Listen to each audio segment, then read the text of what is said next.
Hi there, Sandy Freshy here, back with another video. I am so glad to be back with you. I have actually been recovering from an illness. So today's topic is going to be how to use illness as a personal growth tool. I've lived it as a 3-5 projector, and I'm here to universalize my experience with you.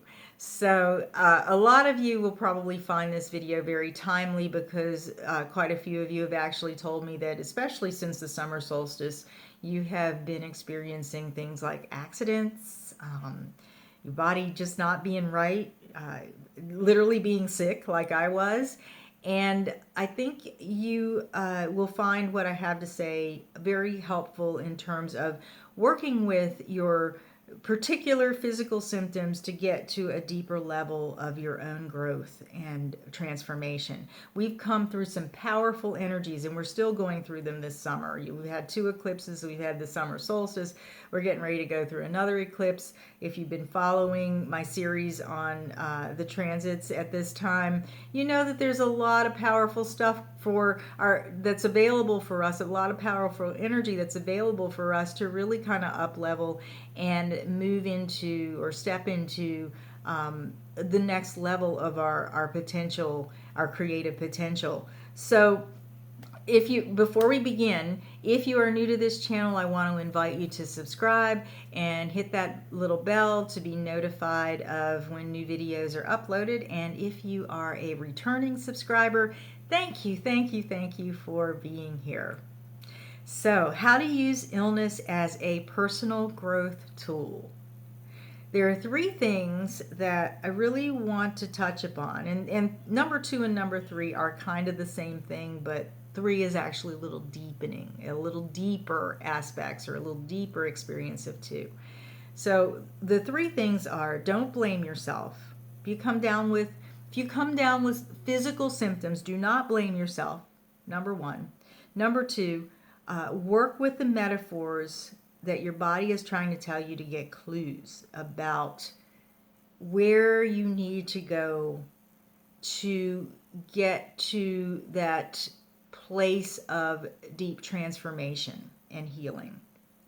And number 3, let those clues lead you into the deeper healing. So let's start with number 1. Don't blame yourself.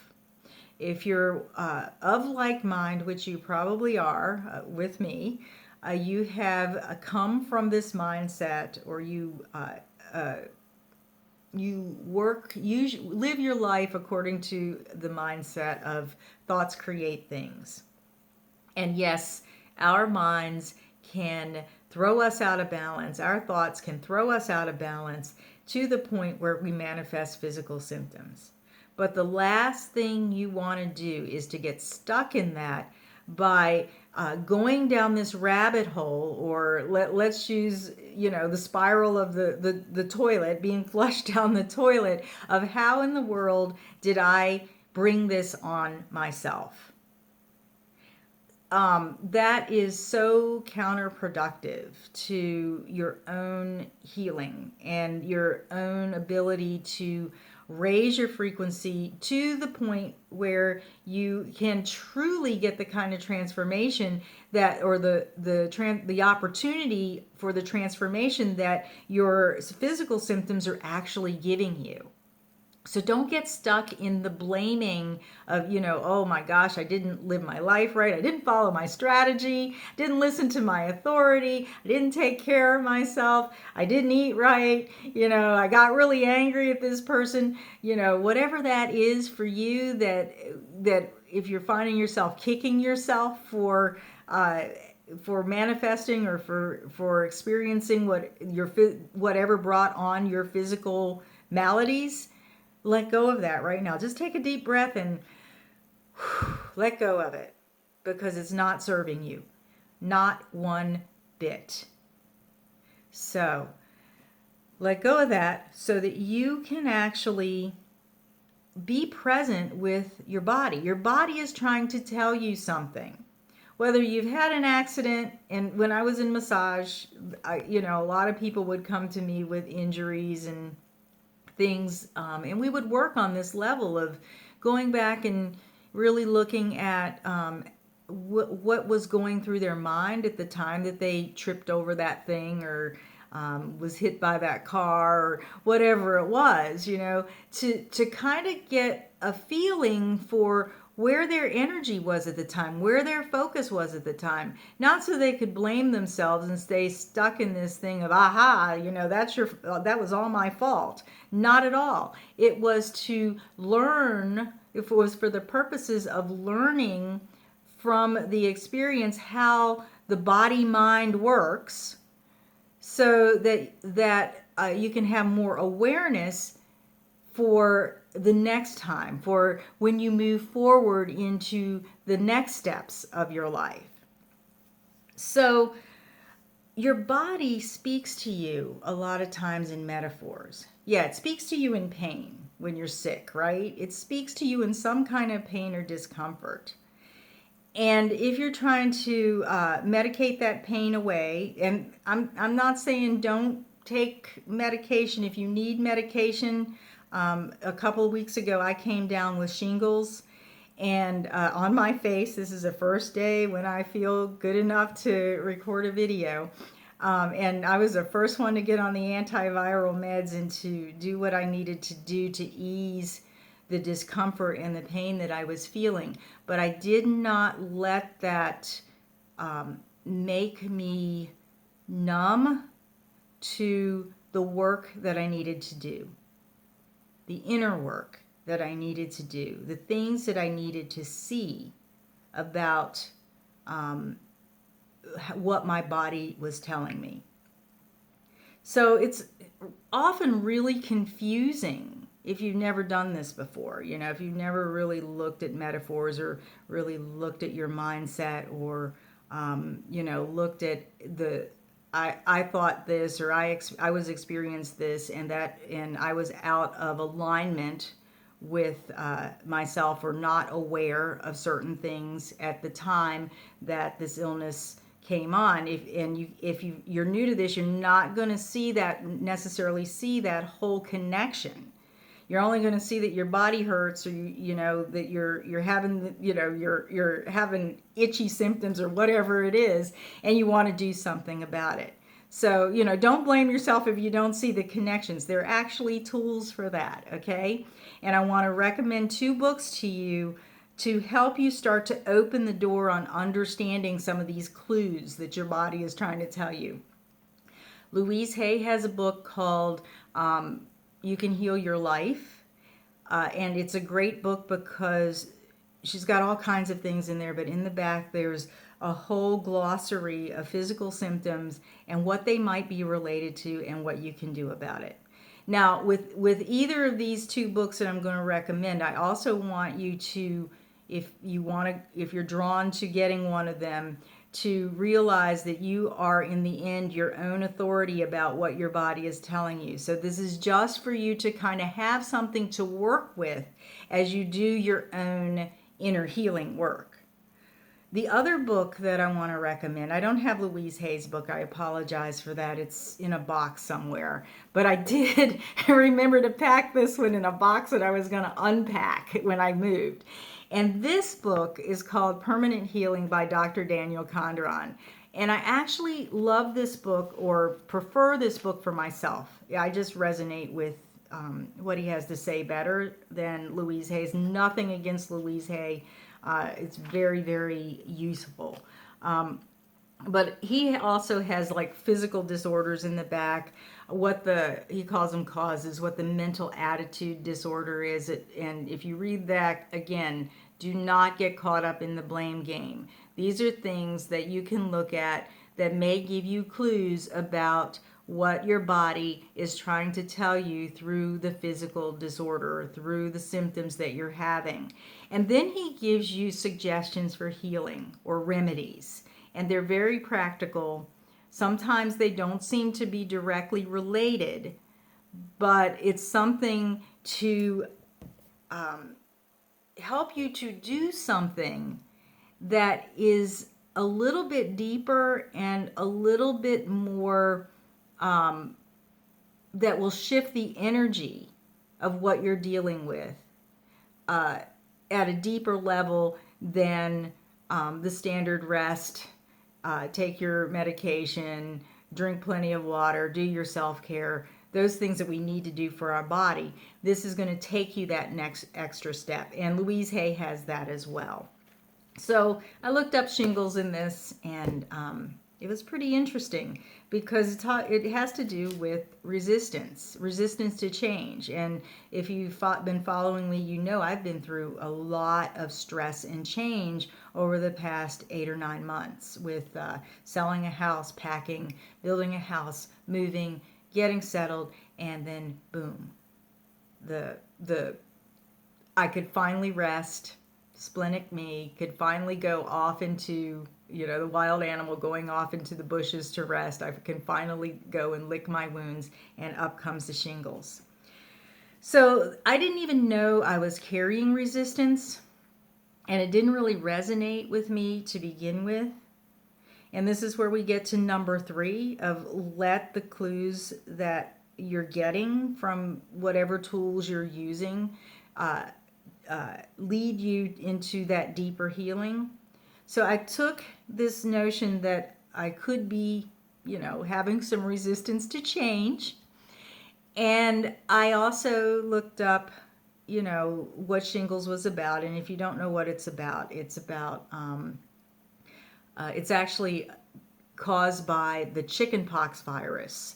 So if you've had chickenpox, the chickenpox virus lays dormant in your nervous system until a point where usually when you're older, after you turn about 50, 55 or so, and your body, I guess, will come out, especially if it's triggered by stress. So if you're over 50 and you're under a lot of stress and you've had the chicken pox, there is a possibility that it will reactivate the virus and it will come out and affect your nervous system. For me, it affected this dermatome up here that was around my eye and all of that.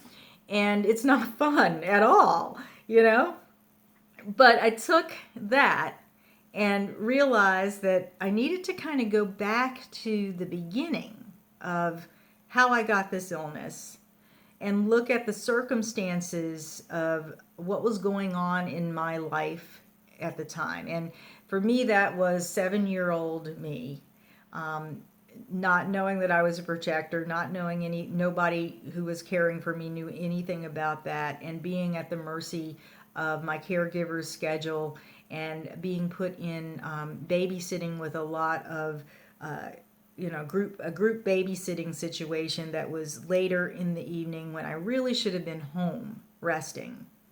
And the other kids there was a lot of chaotic energy. I was kind of out of control because I was amplifying all of that energy. My immune system was worn down. I had absorbed all of this stuff, and the next morning I woke up and I was covered in chickenpox from head to toe. And I hadn't really realized how traumatized I was by that. So that's when I began to look at the metaphor of a virus being the corruption in a code, the corruption in my coding, my genetic coding, my nervous system coding, whatever that is.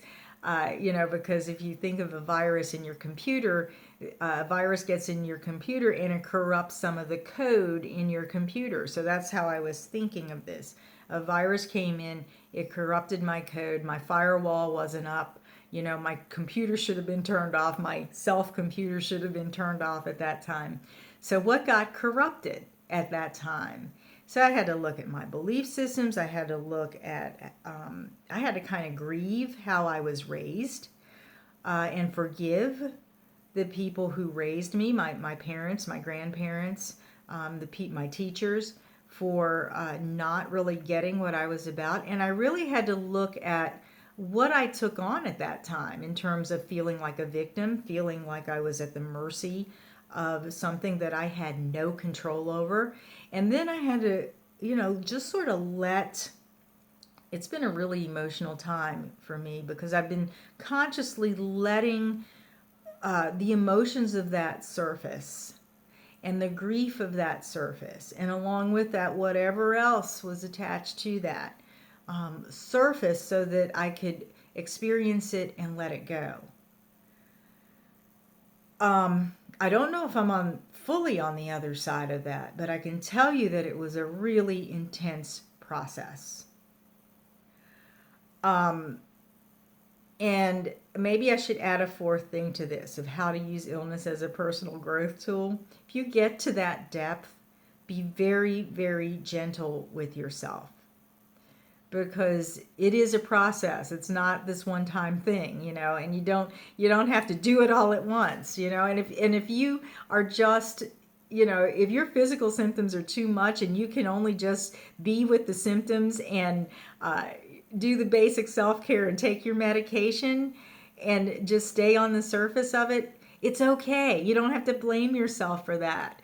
It'll come back in another form. Your body will tell you what it is that you need to look at some other point, so just be very gentle with yourself. I do this kind of work all the time for myself. I actually help some of my clients with it at times. And I've been doing it for years, so I can go to these depths. But if you're new to this, be gentle with yourself. I just wanted to give you that as an example of how you can go into the depths of what your body is trying to tell you, what your symptoms are, and understand what is being communicated to you, so that you can take that information and work with it at that very deepest core level to do that that depth of transformational healing. So just to recap, don't blame yourself. If you're having an illness, if you've had an accident and you're kicking yourself because you think you caused it, well, maybe you did, maybe you kicked that chair one too many times and it broke your toe. or maybe you were like me and you don't really, you're splenically defined, and a lot of times you don't know that you're sick, or that, at least that's how I experience my defined spleen. And you just I just keep going until it comes up. It happens. So don't ever get stuck in that, because it will impede your healing. And remember that your body is speaking to you. If you're feeling pain, your body is working correctly because it's trying to tell you something. So let the clues, number 3, let the clues of what your body is trying to tell you lead you into the deeper healing. And I just added that little number 4.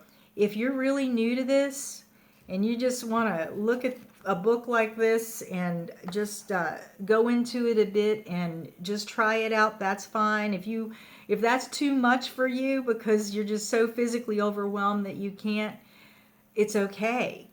Take it the way that you need to take it, and be gentle on yourself first and foremost, because what your body is always trying to tell you when you are having an illness, or when you're sick, or when you've had an accident, is that you do need to stop and be more gentle with yourself. And all of the deeper stuff will come back again. But if you want to go to that depth, I do recommend that you look at the metaphors, and you go deeper, and you really use your experience to dig into your own transformation and unlock it.